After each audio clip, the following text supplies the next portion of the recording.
And, all right. So our topic today, which the question of the day was a warm-up to get to the topic of power, and how does power operate in conflict. So the essay questions that today's lesson will prepare you for, to explain French and Raven's 5 categories of power, to second explain what Ting Toomey's face negotiation theory says about power and face work,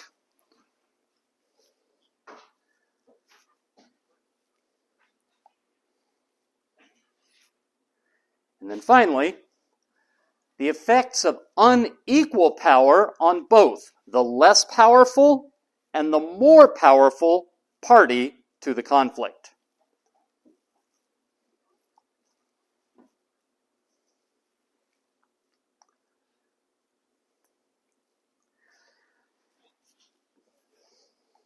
Just because I blew through those a little quickly, I'll do it again. French and Raven's 5 categories of power.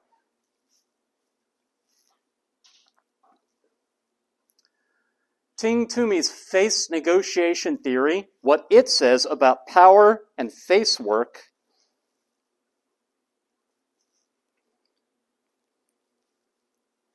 And then the effects of unequal power on both the less powerful and more powerful party. So, I don't know why I bothered to put that slide in there, because by now you know that that is what we're talking about today. We can define power this way. If there are 2 people, Bob and Fred, Bob wants Fred to do something and Fred doesn't want to do it, but Fred winds up doing it anyway, then Bob has power. That's it. That's the definition. When one person or one group can make another person or group do what they would not choose to do on their own, that, broadly defined, is power. And in conflict, in a lot of areas of communication, conflict being only one, when we define power, we should also mention compliance. Compliance, the definition of it, when you do what someone else wants you to do, even though it's not what you would freely choose. My visual is a speed limit sign. A whole lot of drivers, I would assert nearly all drivers of cars, drive slower than the speed limit as a matter of compliance. It's not the speed they want to go. They would prefer often to go faster. But there are laws, there are tickets, there are punishments that go with going faster. So the reason they drive slower than the speed limit is to obey the law and avoid the punishment. And that's a good a good example of compliance. Compliance is the outcome of the successful exercise of power. So that gets us to the concept that we are focusing on today. And the first thing that we are going to address is the first essay question. French and Raven were American sociologists. And in, I believe, the 1950s, a fairly long time ago, they divided power up into 5 categories. And it's not just used in sociology, it's used in a lot of different academic fields, and it is used by Japanese scholars to describe Japanese society. So it may not be a perfect fit, but it's a pretty good one. The 5 kinds of power, they said, first, there is legitimate power. Legitimate power is the power that's given to a person or a group based on, this is going to sound very abstract, but I'll give you some examples, based on a procedure that was agreed to in advance. power is given to an individual or a group based on a procedure that was agreed upon in advance. Simplest example. Why is the emperor the emperor? Easy. Because his father was the emperor. He inherited it. Why am I your professor? Because I was assigned this class. Because you signed up for this class. And if another professor said to me, I disagree with the way you're teaching it. If I were teaching that class, I would do all these things differently. I can say to them, understood, but I am the one who was assigned to teach it. I therefore have the role of legitimacy. If a professor said to you, skip Doyo's class and come to my class, you could say, but I'm signed up for that class. So his expectation that I will be there is part of legitimate power. There was an agreed upon procedure in advance. He was assigned the class. I signed up for the class, and that's just how it is. Kodaira has a government. The government may not always do what the citizens want on every decision, but the people in the government were elected legitimately, and because that was agreed upon in advance, once they are in office, they have power, and it is legitimate power.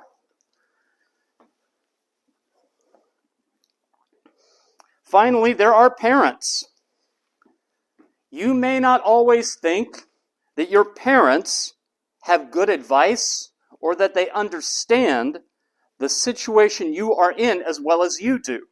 But most of us, at least some of the time, feel some pressure, some need to take what they say seriously and maybe even to obey them. The power that they have is legitimate power. Parents have that power over their children because children need to be protected until they are ready to make their decisions on their own. So that's the first of 5. The second kind of power is expert power. Expert power. Someone has expert power if they know something or are able to do something that most other people don't know or cannot do. The most direct example is a doctor. Doctors have expert power. They have a medical education. They know things about medicine that most people don't. They have medical training. They can do medical procedures. Some doctors are surgeons and can conduct surgery. And that's not something everybody can do. Now, a doctor does not have legitimate power. If you don't like the doctor you're going to, if the doctor's behaving unprofessionally, is always bad-tempered, you could go to a different doctor. You can't do that with the emperor and say, I don't like this emperor, let's have another one. You're stuck with the emperor you've got. Most cases, when someone has legitimate power, you're stuck with who you've got. But a doctor does have expert power in the sense that if you want to switch, you're going to need to find another doctor. Not just someone walking down the street that you could talk with about your health. The replacement you find needs to also be an expert. Now I'm going to pause here and say, legitimate power and expert power tend to be very effective if people trust institutions. One thing that is studied across countries and communities around the world, in some countries the people trust their institutions, and in others they do not. In the past, it was often the case that if the government had a lot of corruption, that the people would reach the point where they just didn't trust the government. And when that happens, they're not as likely to respond to legitimate power, and they may not even respond to expert power. I've said from the beginning, much of this class is meant to prepare you to operate effectively alongside Westerners in general and people from the United States in particular. We're not going to spend a long time on it, but I can say momentarily, in the United States right now, trust in institutions is very low. Very, very low. Legitimate power is not very effective. And even expert power. There are a lot of Americans who are ready to say, there are no experts, there are only elite people who think they're better than the rest of us. Through the pandemic, a lot of Americans did not want to wear masks, did not want to stay out of public places, and refused to get the vaccine because they did not trust doctors, because doctors are elite and think they're better than everybody else.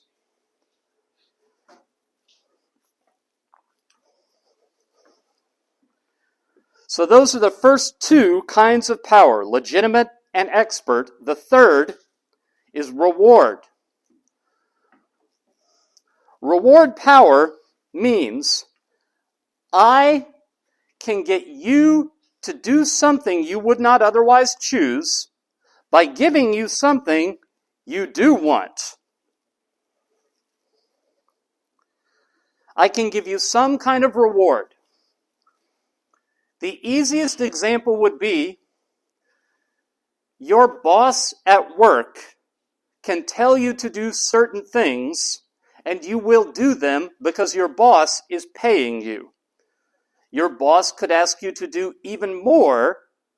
Your boss could ask you to do things you have not done in the past by offering you a raise in pay. Now, not all reward power is money. People who are very attractive can use their attractiveness as reward power. They can pay attention to people who find them attractive, or they can withhold their attention. People who are popular can be friendly, can associate with others as a form of reward power. Maybe you remember something like this. When I was a child, there were certain children in the neighborhood who had the brand new toy that was really fun to play with, and that became reward power. You might be invited over to play with them and get to play with the exciting toy, but in turn, you had to do what they wanted. And they could withhold whatever the new toy was, or they could let you have a turn playing with it, and that became reward power. Of the 5 that we're going to talk about, I would say in the United States, this is the second most effective. It's not the most effective, it's the second. We'll get to the most effective. It's the 5th one we're going to talk about. Reward power is very effective. It's a basic principle of social science that anything you make people happy that they did, they will do again. Anything you reinforce, they will keep doing. And rewards are naturally reinforcing. The reason it's not always effective is this. They may lose interest in the reward itself. The exciting new toy doesn't stay exciting or new forever. If your reward power is that you're attractive, we all get older. You may not always be attractive. And some people even live a lot of their lives very interested in money, but then they reach a point in their life where money becomes less important. So if whatever you're using as your reward power, it might cease to be effective if they lose interest in it. So legitimate, expert, reward. The 4th one, Coercive power. Coercive power. Sometimes called punishment power.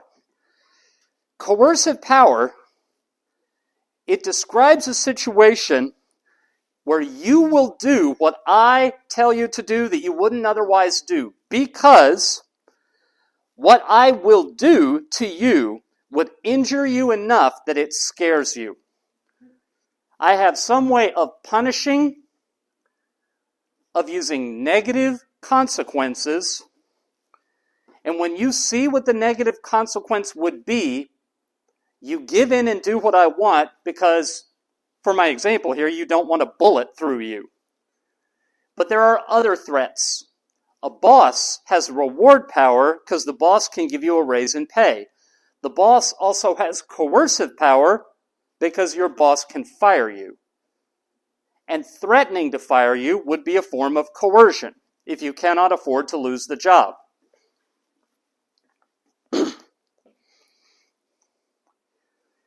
This is also the form of power represented by every country on earth in the strength of their military. A military buildup, or fighting a war, is exercising coercive power. In particular, when you build up your military to deter an opponent, to scare them away from attacking you, that is coercive power. If they start the war, they'll likely lose it. If that's what they think, then they won't start the war. The limitation to coercive power, the reason, it can be very effective, but it's not very reliable. Two reasons, two basic reasons come up in the research. The first thing is, coercive power teaches people not to get caught. Children very often experience coercive power from their parents. Their parents will threaten to punish them if they misbehave. And when you improve your child's behavior with the threat of punishment, which is coercive power, one of the problems is you don't teach them to behave, you teach them not to get caught. Whatever you don't want them to do, they just make sure you don't know about it. And that also operates in the workplace. If your boss says, don't do this or I will fire you, all that teaches you is, do it when your boss won't catch you. The other thing about coercive power, if you exercise coercive power over other people, they will become very, very motivated, very eager to find their own source of power, or to somehow take away your power, because it's very unpleasant to be on the receiving end of coercive power. It tends to be very scary. And you may discover that the people you were exercising coercive power over, they've figured out a way to become powerful enough that you can't anymore. Throughout history, and there are some today, there have been governments that are dictatorships, and they keep their people in line with threats of violence, threats of imprisonment. But a lot of those dictatorships get overthrown. The people band together and they kick out the dictator, because living life under a dictator is miserable. That's happened repeatedly through history. But it doesn't just happen with people in governments. It happens in households where parents use too much coercive power with their children. The children may move out at their first opportunity.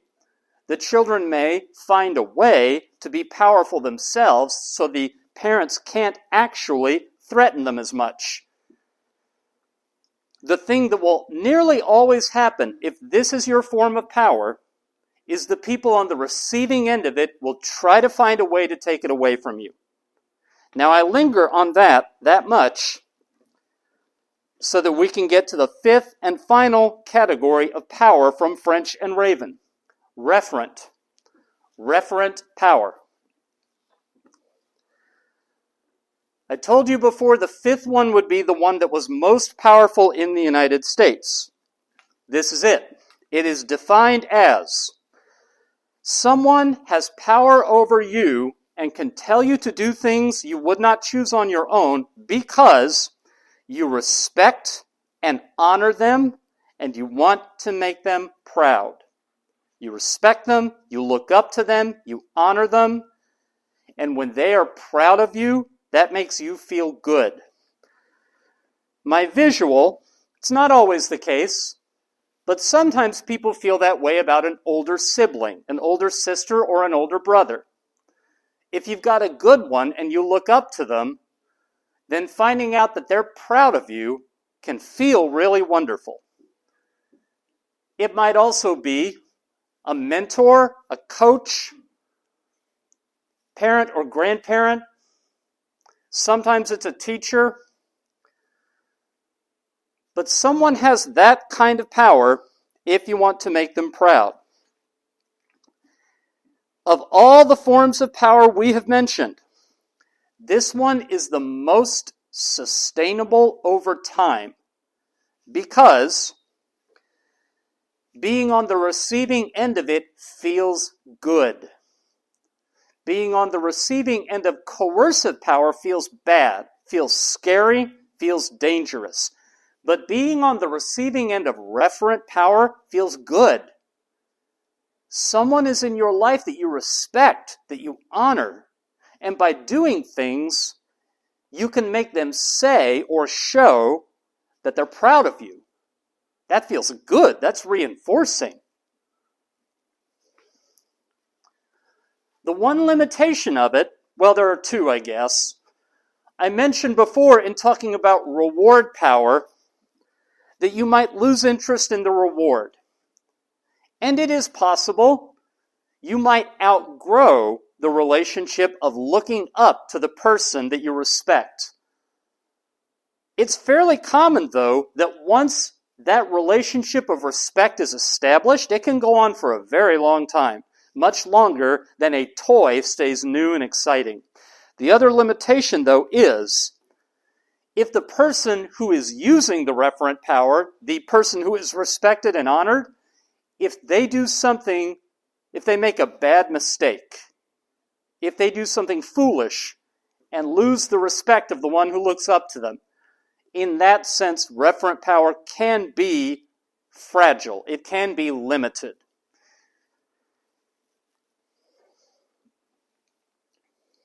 All right. Essay question number one for today. French and Raven's 5 categories of power. Legitimate, expert, reward, coercive, referent. And I've seen a couple of people as I arrived at these frown as though you were thinking hard or as though something I was saying was confusing or not adding up. So I'm going to pause. I'm going to come down here and I'm going to invite you to ask me questions about this.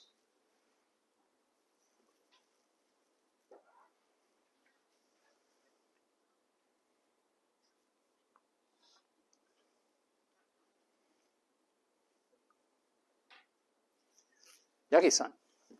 You define legitimate power as stop what you get. Stop what you get. One thing that's true about legitimate power is usually the person who has legitimate power, it's very unlikely that they lose the power. You're stuck with them. If you elect someone to a political office and then you find out they're an idiot, and they have a 5-year term in office, well, you've got 5 years as an idiot for your government official.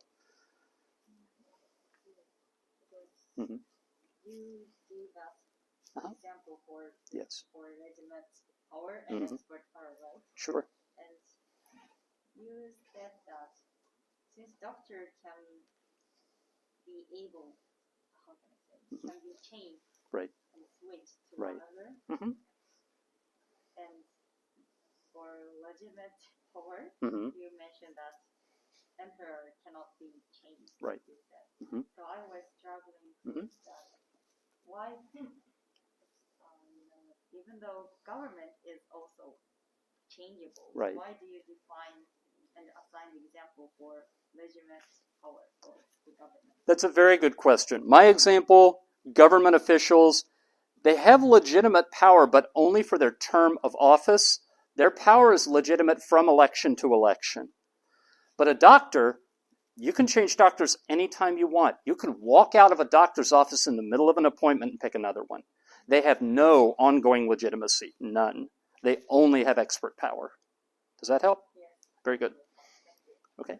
Who has other questions? That was a good one. So I have another Please, question. all you like.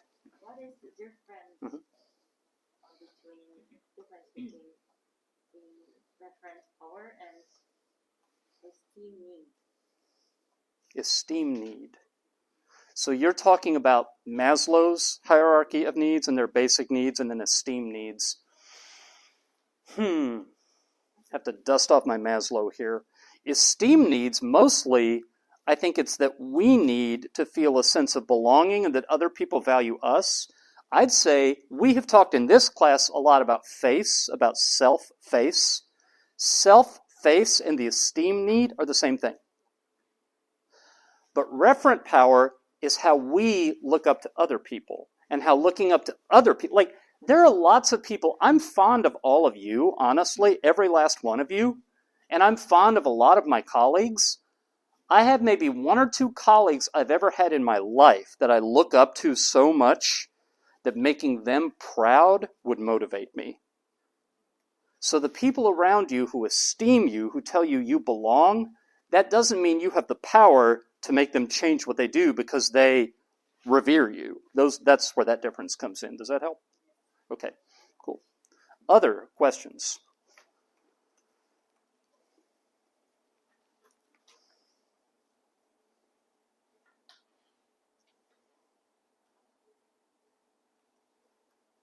All righty. We shall come back if you think of any later. We have a few more things to say about how power operates. One of them is, power is sometimes in the individual. Sometimes, when we talked before about expert power is in the individual. And a doctor may have lots and lots of patients, and all of the patients come to the doctor because the doctor has the medical education. Legitimate power also tends to maybe not be in the individual, but in the individual's role. So if someone is elected mayor of Kodaira, then that person's the mayor for everybody in Kodaira, and it sticks with that person. Sometimes power is not in the individual, power is in the relationship.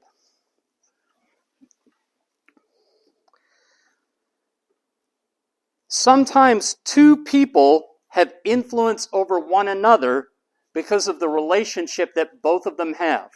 In a good marriage, both of the spouses are interdependent and each one has a claim on the other.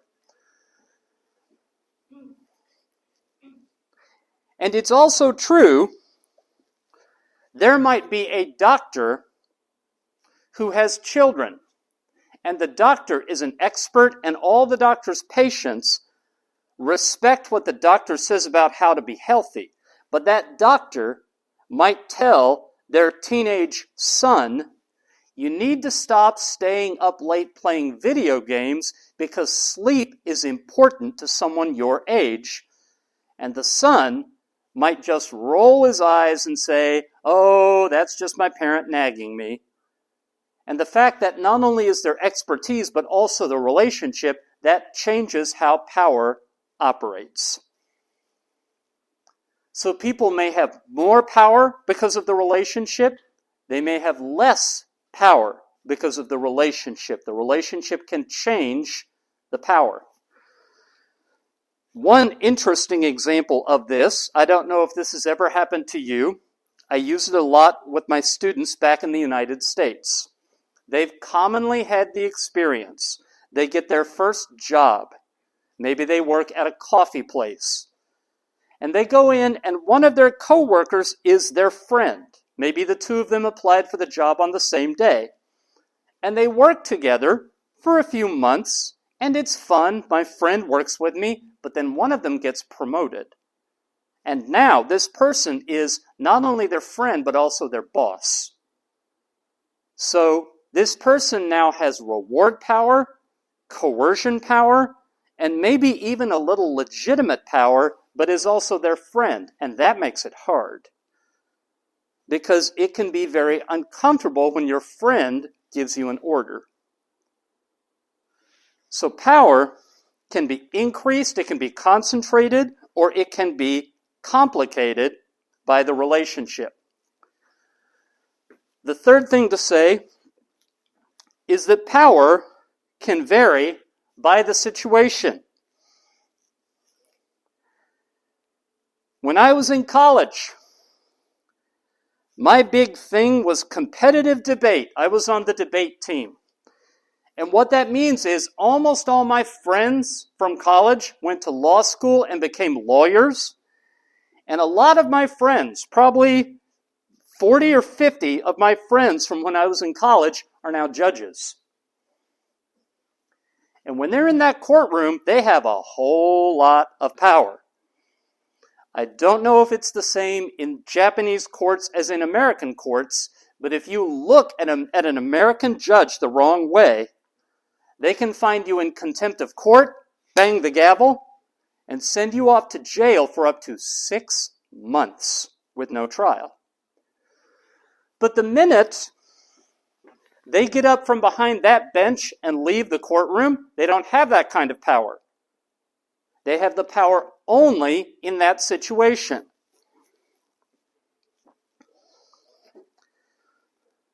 I have power to give you assignments and say, if these assignments are done with these details included, then I will give you this grade, which is reward power. If you don't turn them in by the deadline, then I'll record a 0, and it might mean you don't pass the class, and that's coercive power. But if I were to say, by the way, I want you to come and mop my office over in Building 1, you should look me in the eye and say, no, I'm not going to do that. Stop that. Because I don't have that power. My power is limited to the learning activities connected to this class. Power is in situations, not necessarily extending beyond them.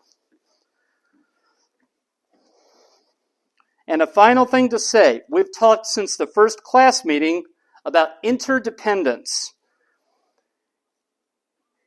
And in some ways, this continues the idea that relationships complicate power. But the more interdependent two people are, the more power they have over one another. We might consider an imaginary couple, Bob and Jan. Bob and Jan get married. And inside a month, Bob and Jan decide that was a mistake, and they get a divorce. And it's pretty simple, and they go their separate ways, and they don't bother with each other ever again. But what if, instead of 1 month, they stayed together for 5 years and started a business together? Then when it came time to get divorced, it would be more complicated. Because Bob could say, I don't agree to this divorce, we need to divide the business up in a way I think is fair. That gives him power. Jan also has power. What if they stayed together even longer and had children?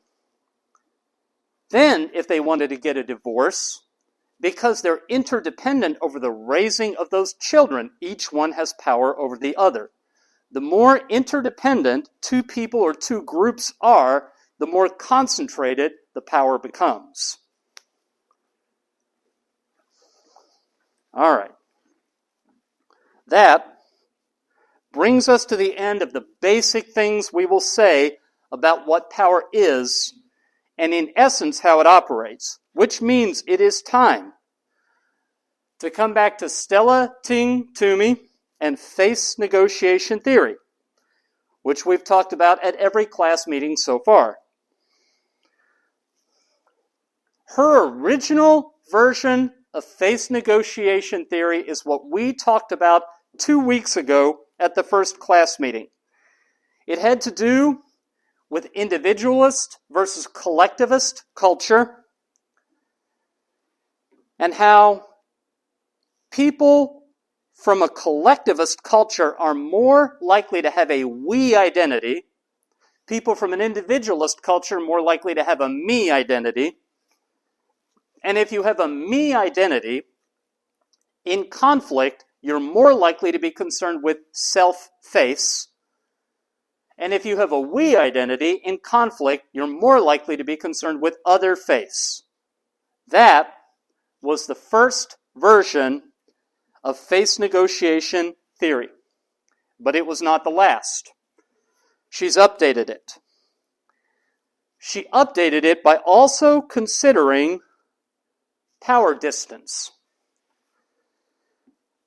Power distance is another way that cultures are classified. It's possible that for some of you, this is very familiar, and it's being reviewed for the zillionth time, but I'm being careful in case there's someone in here who's never heard of it before. Power distance can be defined as, in a culture, how acceptable is it to the lowest power people that power is distributed unequally? Even I think that definition was confusing, so let me try that again. In every culture in the world, power is distributed unequally. Where you find human beings, you'll find some people have more power, some people have less. The difference with power distance. In a high power distance culture, the people with the least power say, this is acceptable, this is okay, this is just how it is. In a low power distance culture, the least powerful people say, this is not okay. This division of power is unfair. I have been robbed of power, and the very powerful people should not have as much as they do. And that's the difference. What does it look like? Well, the highest power distance culture that I am aware of by Kurt Hofstede's data collection is India. And their caste system, which they are working energetically to try to move beyond, but the caste system, which goes back centuries, there were people at the top, people at the bottom, and that was just how it was. You were born into a low caste or you were born into a high caste, and that is how the world works. And people were expected to accept it. The lowest power distance culture by the data is Australia. In Australia, if the Prime Minister were to walk through the door right now, it would be very common for all of us to call, I think they currently have a male Prime Minister, but call him by his first name. And if you were to find out today that you had just gotten a full scholarship to Oxford, you would be expected not to mention it, and if you did mention it, everybody else would make fun of you because you were a little too proud of yourself. The idea in a low power distance culture is everybody is equal. Now, that doesn't exist. You put human beings together and people are not equal. Power distance is about how acceptable is it that people are unequal. And in a high power distance culture, it's very acceptable. And in a low power distance culture, it's not acceptable at all. And they will go to great lengths to try to make everybody equal. One more thing to say before we apply it to conflict. In the United States, my students always like to think that the United States is low power distance, which is really not true. Now, we're not high. The United States is moderately low power distance. The reason I can say it's not low power distance is the difference in wealth, in the amount of money between the richest and the poorest. In a truly low power distance culture, the difference between the richest and the poorest is not that difference. In the United States, it's ridiculous. And we tolerate it, and we even celebrate it. And that's the proof that we are not a low power distance culture. Now, Japan, traditionally, is a moderately high power distance culture. I have heard it said, you will know better than I, that there's almost no such thing as an equal relationship in Japan. There's always one who's senior and one who's junior.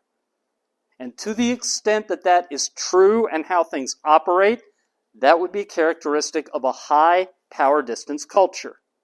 That someone being above and someone being below is normal and acceptable. Now, with all that in mind,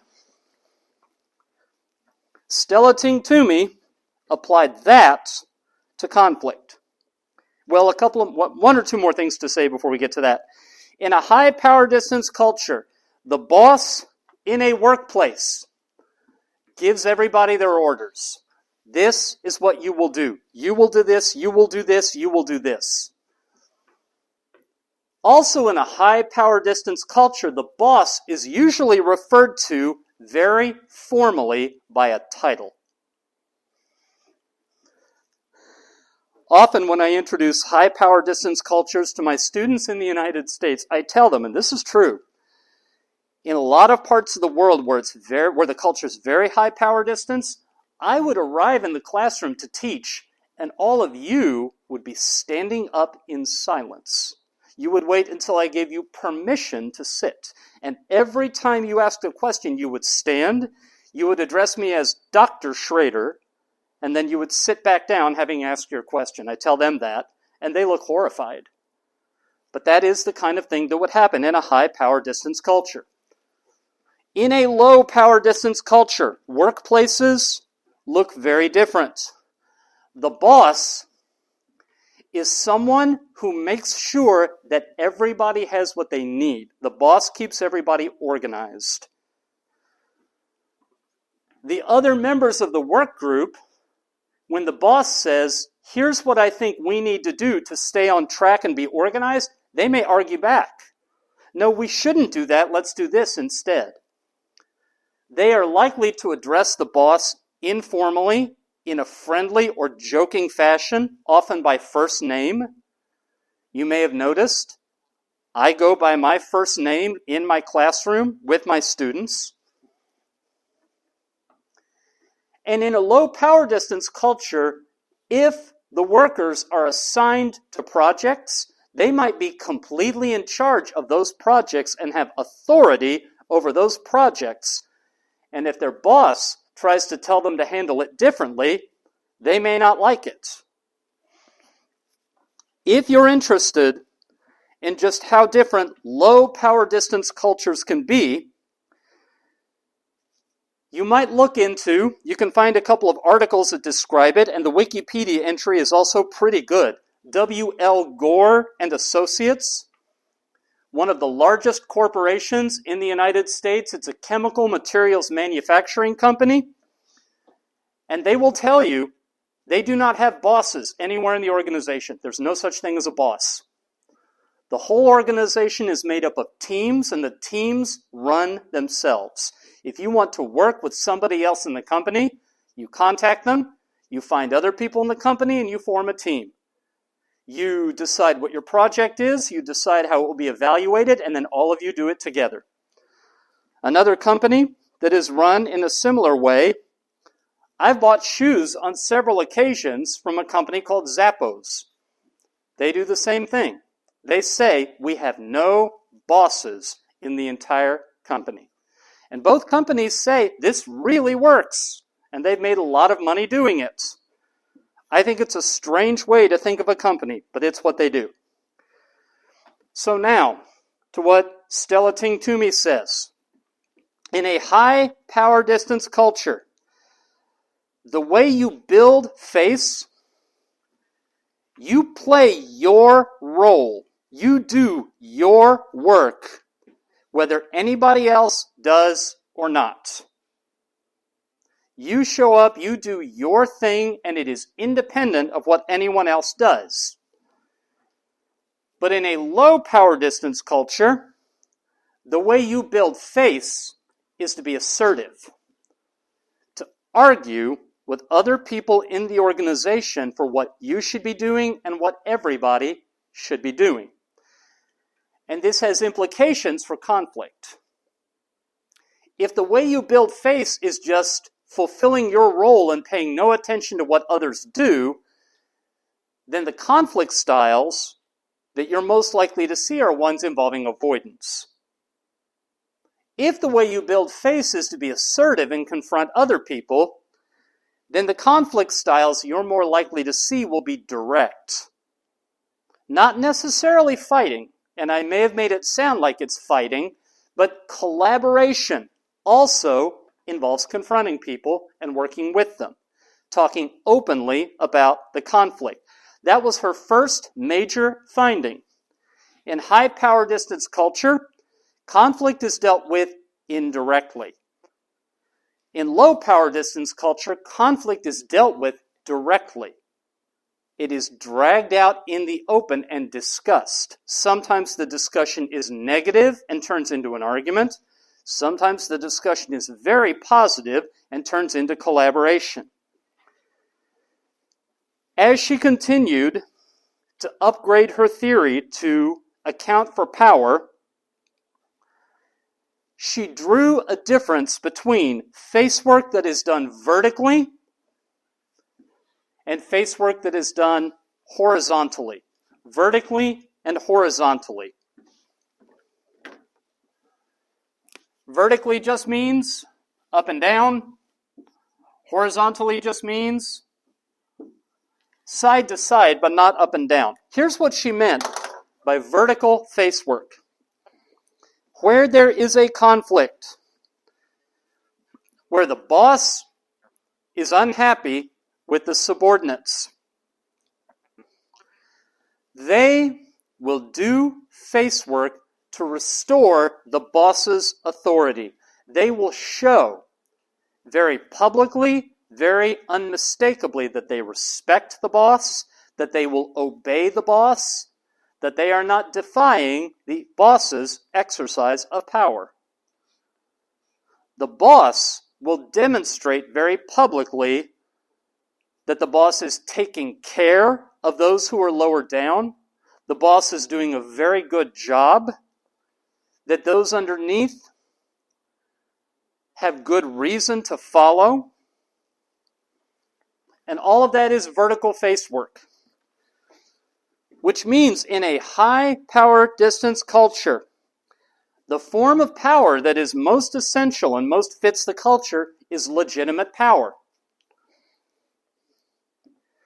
The emperor is the emperor, and if someone does something that's disrespectful to the emperor, the face threat is repaired when that person comes and makes a show of respect and says, "I'm sorry I was disrespectful."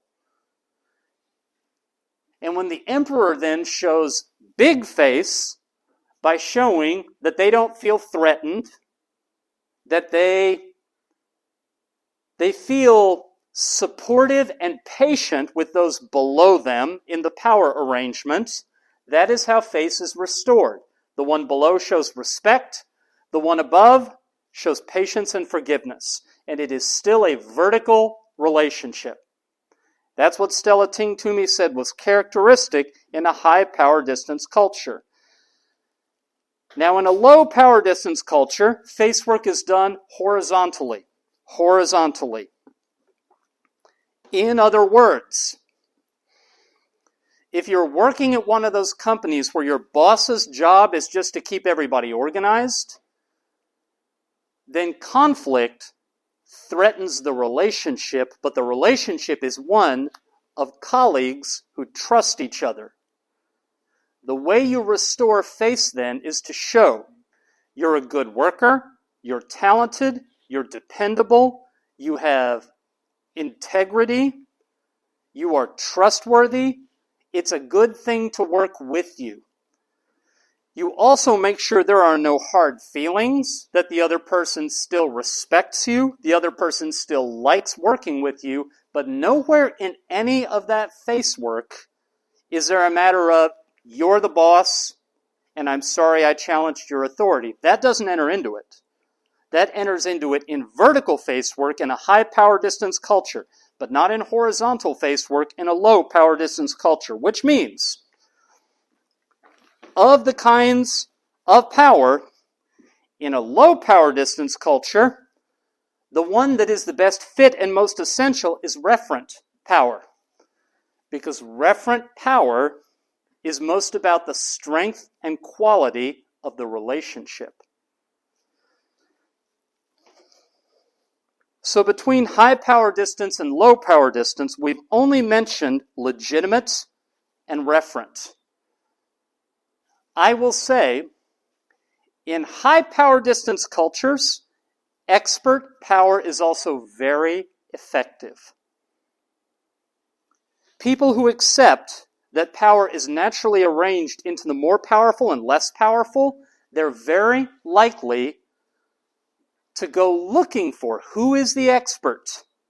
And then when they hear from the expert, they defer, they obey. One class I teach every fall, I teach a class called Health Communication. And it's to biology majors and some other majors, some of whom are going to medical school to become doctors. And back in the United States, in the 1950s and before, there was something called doctor's orders.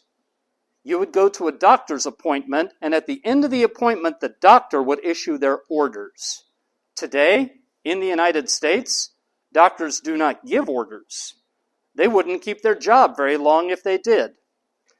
The doctor talks and the patient talks, and the two of them agree on what's the best thing for the patient. Now, I'm told in other parts of the world where the culture is higher power distance, you still obey what the doctor tells you. Because the way expert power fits into a high power distance culture is just different. As for the other two, reward power, coercive power, those fit more naturally into low power distance cultures. I was warned before I came to Japan. When you eat in a restaurant, don't tip. They'll find it offensive. The explanation given to me was people take pride in doing a good job and are bothered that you think they have to be bribed into doing a job right. Nobody in the United States thinks of it that way. Nobody. You give them a little extra money to give you better service, they'll do it. Different culture. All right.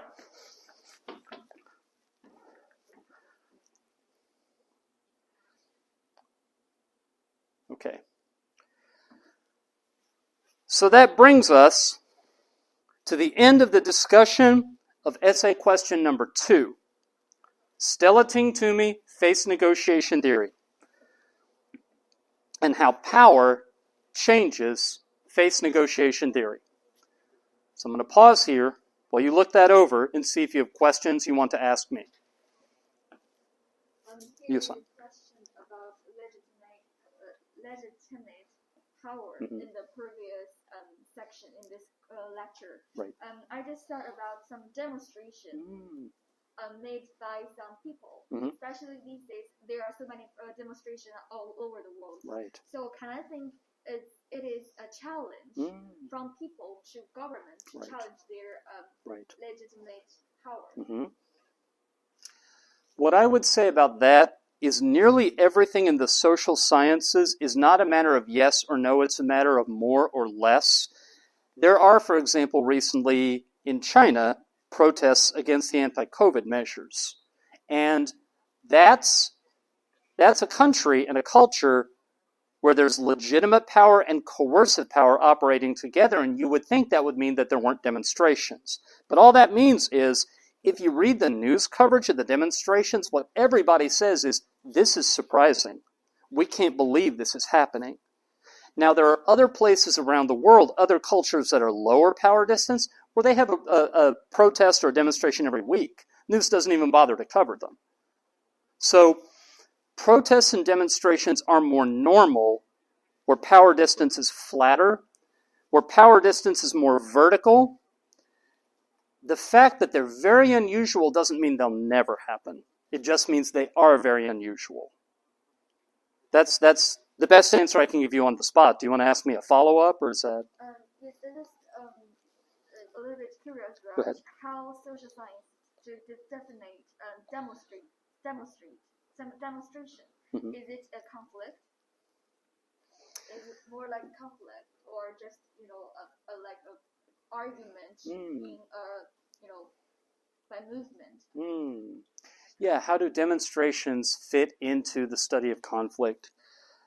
Right off the top of my head, let me get a slide up that's about 3 slides down the road because I can point to something on it. Boom, bear with me for just a second and we'll go back to where we were before. But no. This one. Emotional expression. So I would say that protesters very often feel that their own needs are not being met. And they can't start a fight. I mean, if they go try to start a fight, the people in the street with the American government, the Chinese government, the Japanese government, well, the government has the guns. So a fight is not going to go anywhere good.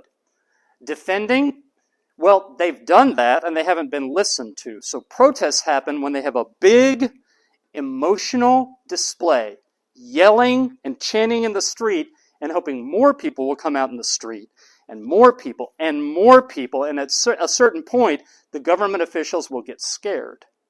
And then they'll change what they're doing because of how big the crowd in the street is. But I would classify it as emotional expression.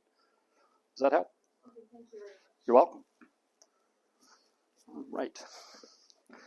Let me get back to where I was, and then we can see if you have any more questions about Stelling Toomey, face negotiation theory, and power distance. I mean, I guess it'd be a good idea for me to take a couple of seconds and say what this means for you.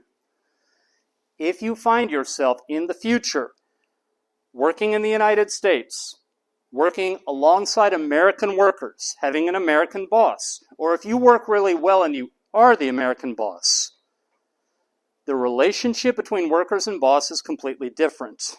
And what happens when there's a disagreement, they are a lot more direct. And the idea that, well, they're the manager, so they have this authority, nobody around you will believe that. And if you are the manager, you're expected to perform and prove that you should be the manager. And the way you hold on to your authority, it will be very, very common to do it with rewards and also with coercion. What's far more common in higher power distance culture is that's not as necessary. Because if you have the role of being higher up in the hierarchy, other people just respect it. Because it's the way they were raised, and they look around, and it's what everyone around them does. And we're going to get in the last part of class into what happens when power is unequal, and some of the negative things that happen and some of the positive things that happen. All of that is from research done in the West. So you might want to keep in mind, if you find yourself in some of these situations, this research gives you some clues what to do about it. Okay, I'm talking way too much and not leaving the floor open for questions. Do you have any about face negotiation theory and power distance before we get to the third part?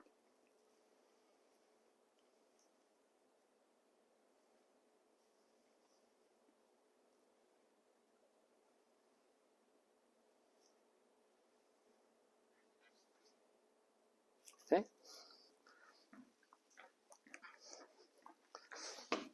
There are two problems that tend to show up in the research on conflict.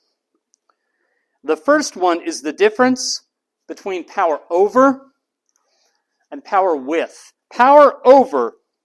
My visual for this is two people arm wrestling. A lot of people come into conflict and they think that a conflict is what social scientists would call, I better write this on the board. Bear with me one moment. They think that conflict is a zero-sum game. A zero-sum game.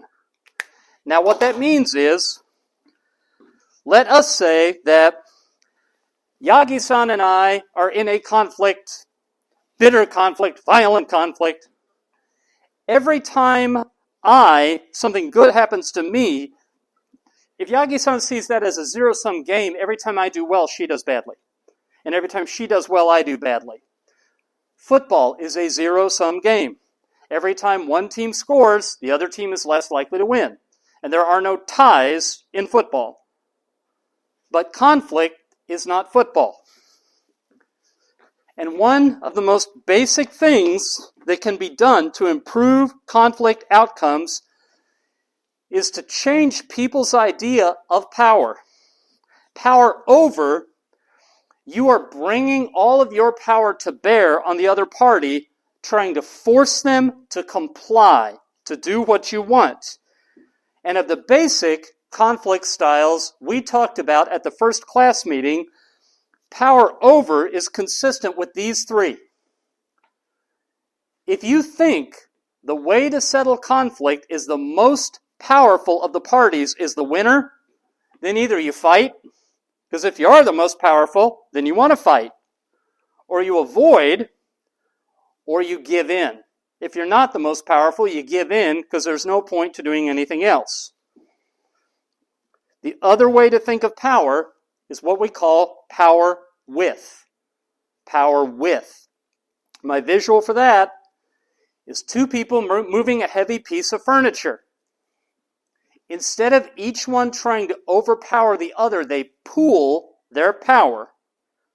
And they're able to do great things because his power is not reducing his power, and his power is not reducing his power. Now, how does that fit into the conflict styles? Well, it's consistent with that one. I heard a wonderful teaching story years ago. A colleague of mine has a husband who's a firefighter. And there were two new firefighters at the fire station who both were very proud, and they didn't like each other. And so they kept arguing. And they kept going to the fire chief with everything they wanted to complain about. And every time something good happened to one of them, the other one got angry. And the fire chief one day said, "Hey, I've got a great idea. How about the two of you be on the same team, and we'll let the fire be on the other team? Does that sound like a good idea?" So the two of them would take all their talent and all their strength, and they were strong and talented, and they would put it together and use it to put out fires instead of using it on each other. And that's what we talk about here. If people can understand that if you bring all your thinking and all your gifting to this conflict we have, how can we solve it? It's something that at the first class meeting I said, if I could bring this entire class down to one idea, it would be if the two parties to conflict could trust each other, and if they could take their emotional struggles and put them to one side, then if the two of them pool their best ideas, take their best ideas and put them all together, they can come up with something that they both like. Conflict happens and gets difficult to solve when there's a reason that you don't trust the other party. But if you do trust the other party, then instead of thinking of power as something that if they have more, you have less, you can think of it as, they have a lot of power, that's great. I'll put my power with theirs and we'll collaborate and we'll figure out how to solve this. Now, the one that I have not mentioned is compromise. Compromise is actually consistent with both orientations to power. If you think that whoever is the most powerful wins, then if you're not the most powerful, you might compromise. You might offer to back off what you demanded a little bit.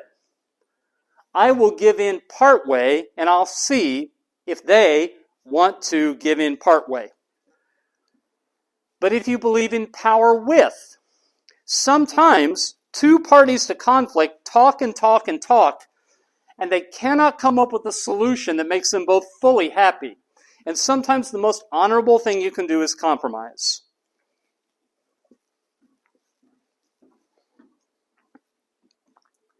The one other thing I will mention in talking about these orientations, power over and power with, this is where we wound up 2 weeks ago when I was first introducing face negotiation theory. Because these behaviors were the ones consistent with self-face, concern for self-face.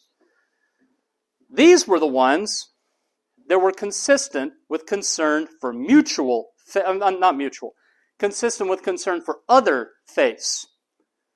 These 5 up here were what people used when they were concerned with mutual face.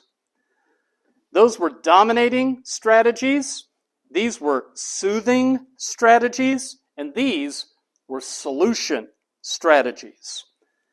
And you might be thinking, okay, how does that fit into all the things we've said today? And the way it fits is this.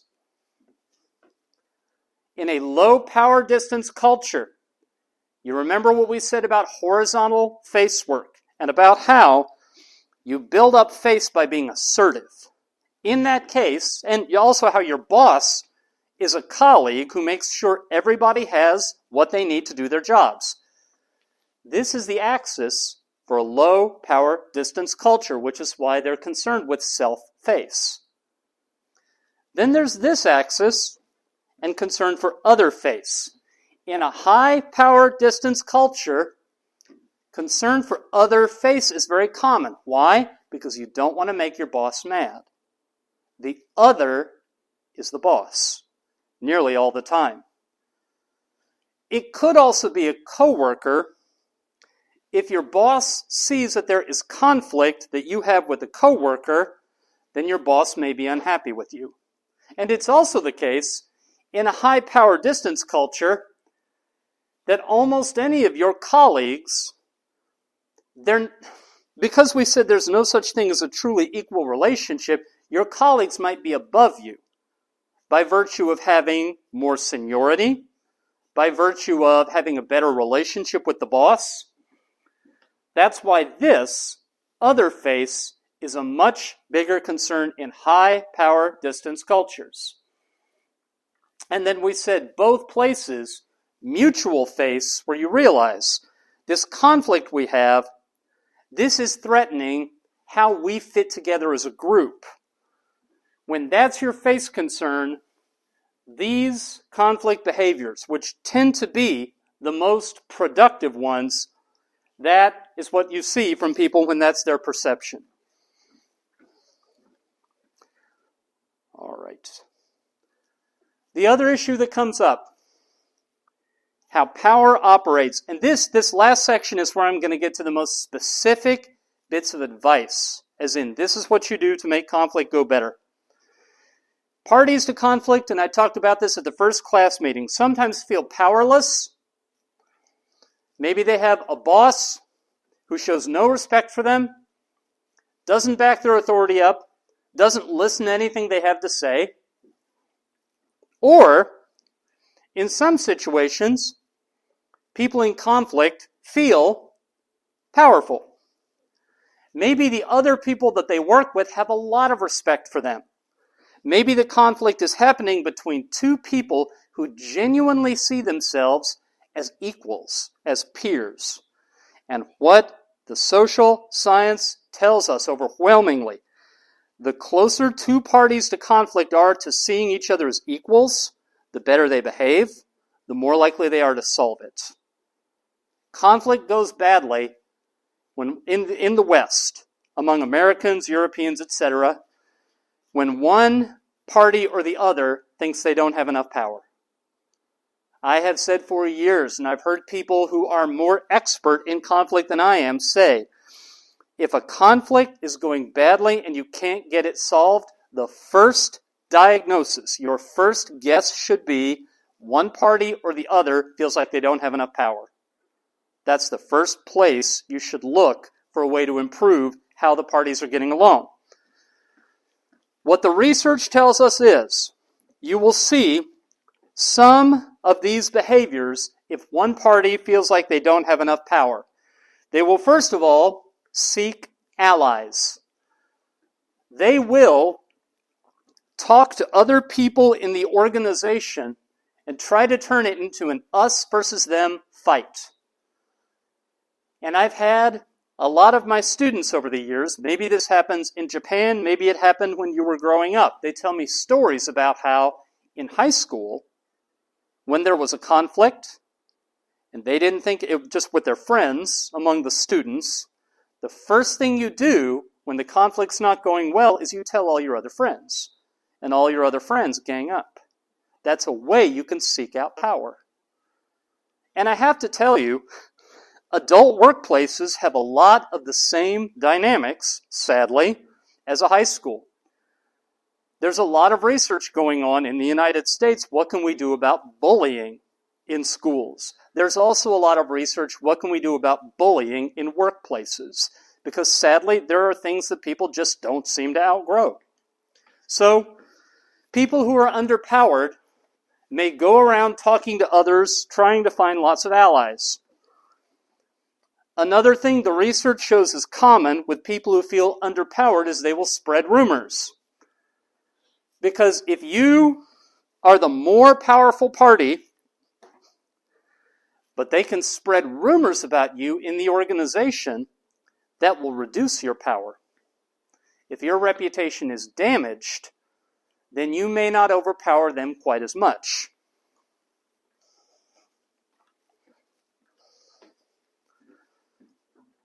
A third behavior, you may find that they just avoid you. And we've used the word avoid in this class a lot, but here I'm not talking about avoiding the conflict. I'm talking about they will avoid you. Because if they make themselves unavailable, if they just contact you, interact with you as little as they can, it takes away some of your power. You may recall that we've said at every meeting of this class so far that interdependence complicates conflict and makes people more powerful. But if someone can back away and be less interdependent with you, then they're taking away your power.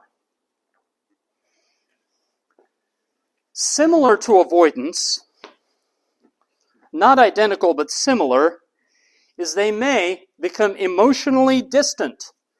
They may make it look as though they simply don't care what you say about anything. And in the West, in workplaces, they may describe that as they're just being professional. That this is just business, they're just being businesslike. That this is just a job, and they want to go home at the end of the day and not think about you anymore. Those behaviors are typical of people who feel as though they don't have enough power in workplace situations. Now, you could, in a situation like that where you're truly the powerful party, you could use coercive power. You could say, look, I'm your boss. Or you could say, look, I'm in charge of this. And here's how it's going to be. And emotionally, for Westerners, it's tempting to do that.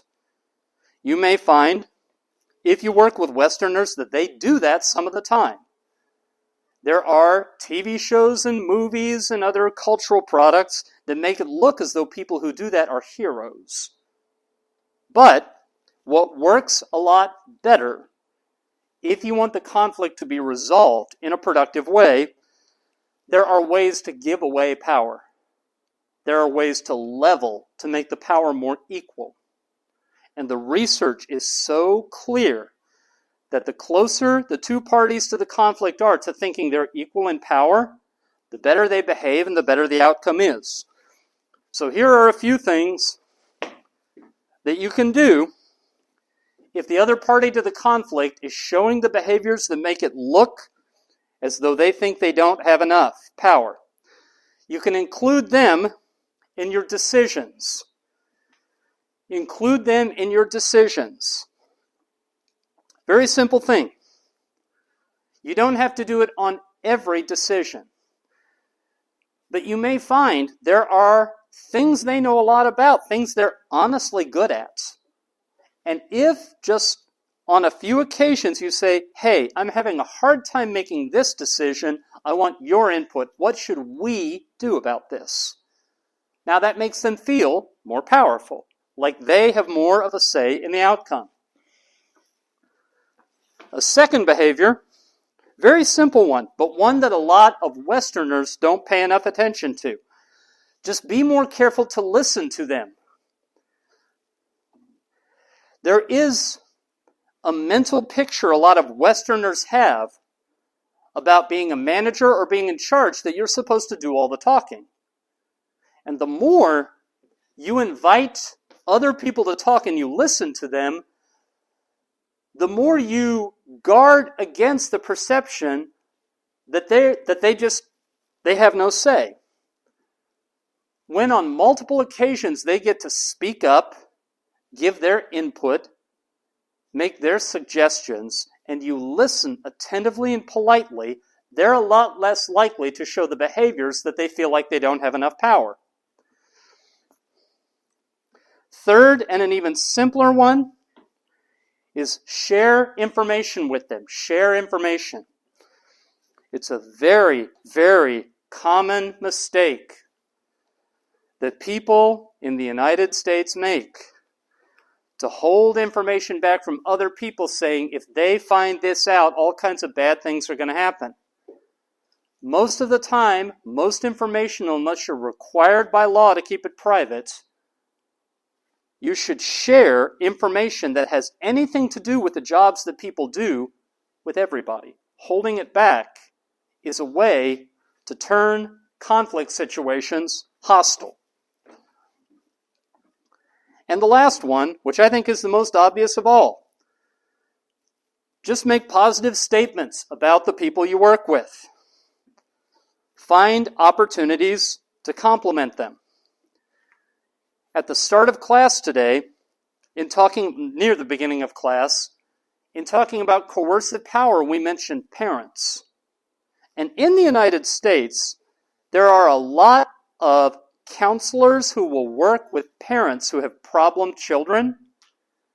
And when parents have a child who misbehaves a lot, very commonly, the pattern they get into in their household is the parent only talks to the child when they're misbehaving.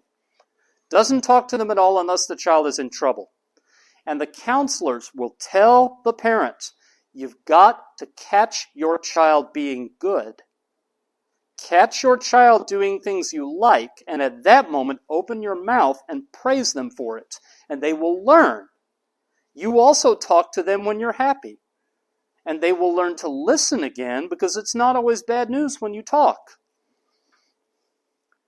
So when someone who has power is making positive statements to other people on the team, in the organization, that's another way to do something constructive about the feeling that the power is too unequal. Now, the third essay question asks not only what is the effect of an imbalance of power on the lower power party, which is what we've been talking about, but on the higher power party. There's a professor at University of California at Berkeley named Dr. Keltner, and he wrote a book about 5 years ago called The Power Paradox. And I did not know how familiar that English word would be. That's the closest Japanese translation I was able to find. I looked at a bunch of different words translating paradox. That one I think just means contradiction. A paradox is just two things you would not expect to find together. They don't seem to make sense. Here was what Dr. Keltner said in his book, The Power Paradox. He said the way the economy works in the United States, because it's not manufacturing, it's a service economy. To move up in American companies to where you have power, it's really necessary that you have empathy. And I also wasn't sure if empathy would be familiar to everybody. That's the best translation I was able to come up with. Empathy just means you know, or you are willing to think very hard about what situations are like, how they feel for other people. If you see someone who's on the street, very poor in shabby clothing, Instead of being blind to them and not caring, you think, wow, that would be really terrible, and you have a moment of identifying with them. That's being empathetic. Professor Keltner said, the people who move up to positions of power, they move up because they have empathy. But then,